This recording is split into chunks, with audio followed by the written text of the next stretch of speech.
দুনিয়ার বাস্তবতাটা কতটুকু এটা উল্লেখ করেছে আলেকজান্ডার দি গ্রেট। মাত্র 20 বছর বয়সে সে ক্ষমতার মস্তদের মধ্যে অধিষ্ঠিত হয়ে যায়। 12 বছর বয়স থেকে তৎকালীন যুগের সবচেয়ে বড় যুদ্ধবিদ যে ছিল লিউনিদাসের কাছ থেকে সে প্রশিক্ষণ গ্রহণ করে শিক্ষা অর্জন করে গ্রিক দার্শনিক অ্যারিস্টটলের কাছ থেকে। 20 বছর বয়সে ক্ষমতার মস্তদে অধিষ্ঠিত হয়ে অত্যন্ত দুর্দান্ত প্রতাপের সহিত সে রাজ্য পরিচালনা করতে থাকে। তার কাছে বাধা বলতে কোনো জিনিসই ছিল না। একের পর এক সে রাজ্যকে দখল করতে থাকে।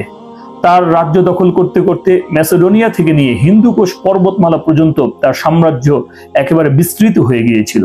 তার সেনাবাহিনী ইতিহাসে সবচেয়ে বড় পথ জার্নি দিয়েছিল। 21,000 মাইল তার সেনাবাহিনী এলাকা দখল করে ফেলেছিল।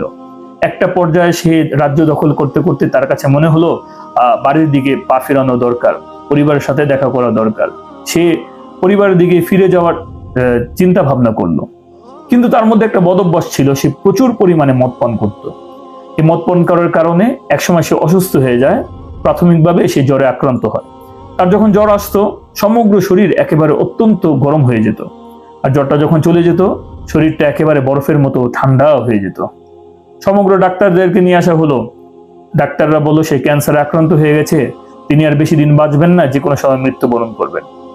তার রোগ বাড়তে বাড়তে এরকম অবস্থার মধ্যে সে পৌঁছে গেল যে একসময় সেই শরীরের নাড়াচাড়ার ক্ষমতা পর্যন্ত হারিয়ে ফেলে। মাত্র 33 বছর বয়সে বিকেল 4টা থেকে 5টার মধ্যে 323 সালের 11ই জুন তার এই মৃত্যুর তারিখটা উল্লেখ করা হয়। সে যখন নড়াচড়া করতে পারছিল না, বুঝতে পারলো যে আমি এখন মৃত্যুবরণ করব, ঠিক সেই সময় তার সাম্রাজ্যের সকল সেনাপতি, উজির, নাজির, প্রজারা যারা ছিল উপস্থিত ছিল। তিনি তার প্রিয় সেনাপতিকে কাছে ডাক দিয়ে বলল যে আমার মৃত্যুর পর তোমরা আমার 3টে ইচ্ছা পূরণ করবে, পারবে তোমরা? এই ওয়াদা আমাকে দাও। তার সেনাবাহিনীরা তাকে বলল অবশ্যই, আমরা আপনার মৃত্যুর পর 3টে ইচ্ছা পূরণ করব। কি সেই ইচ্ছা? তখন মহাবীর আলেকজান্ডার দি গ্রেট সে বলল যে আমার কফিনটা আমার সাম্রাজ্যের যত বড় বড় ডাক্তাররা আছে তারা যেন আমার কফিনটাকে বহন করে। ডাক্তাররা ছাড়া যেন আর কেউ যেন আমার কফিনটাকে যেন বহন না করে। 2 নাম্বার, আমাকে যে গোরস্থানে নিয়ে যাওয়া হবে আমার লাশের পিছনে পিছনে, কফিনের পিছনে পিছনে হীরা, মণি, মুক্তা, জহরত, জবরদস্ত পাথর সহ স্বর্ণ, রূপা এই সব কিছু তোমরা ফেলতে থাকবে। আর আমার 3 নাম্বার ইচ্ছা হচ্ছে আমাকে যখন কবরে রাখা হবে তখন আমার 2 হাতকে কাফনের কাপড় থেকে বের করে দিবে, আমার 2 হাত যেন কাফনের কাপড়ের বাহিরে থাকে। সমস্ত সেনাপতিরা বলল অবশ্যই আপনার এই ইচ্ছাকে পূরণ করা হবে।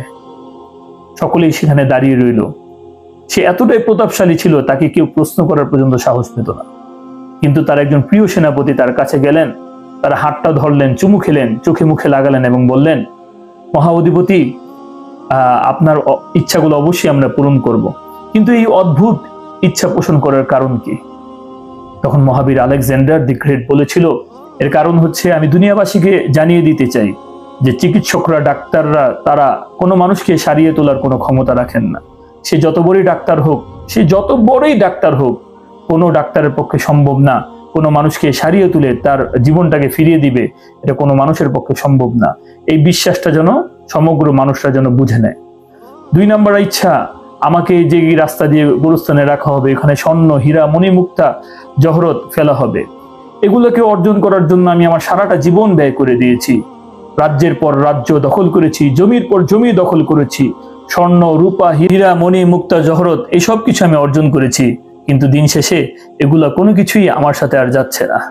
কাফনের কাপড় থেকে আমার হাতটাকে বের করে দিবে। দুনিয়ার মানুষকে আমি এটাই শিক্ষা দিতে যাচ্ছি যে আমি যখন মহাবীর আলেকজান্ডার যখন দুনিয়াতে এসেছিলাম আমি খালি হাতে এসেছিলাম, এখন আমি যখন ফিরে যাচ্ছি খালি হাতে ফিরে যাচ্ছি। এই 3টা বাস্তব উদাহরণ দিয়ে মহাবীর আলেকজান্ডার দি গ্রেট দুনিয়ার মানুষকে বোঝাতে চাইলেন যে আমি এত বড় ক্ষমতাধর ছিলাম, এত দুর্দান্ত প্রতাপের অধিকারী ছিলাম, তারপরও ডাক্তাররা আমাকে সারিয়ে তুলতে পারে নাই। আমার স্বর্ণ গয়না এগুলো আমার কোনো কাজে আসে নাই। আমি খালি হাতে এসেছিলাম, এরকম ভাবে খালি হাতে চলে গেলাম, আমার ক্ষমতা আমার কোনো কাজে আসে নাই। তাহলে এটাই ছিল ওমাল হায়াতুদ দুনিয়া ইল্লা মাতাউল গুরুর, দুনিয়ার জীবনটা এটা একটা ধোঁকার বিষয়।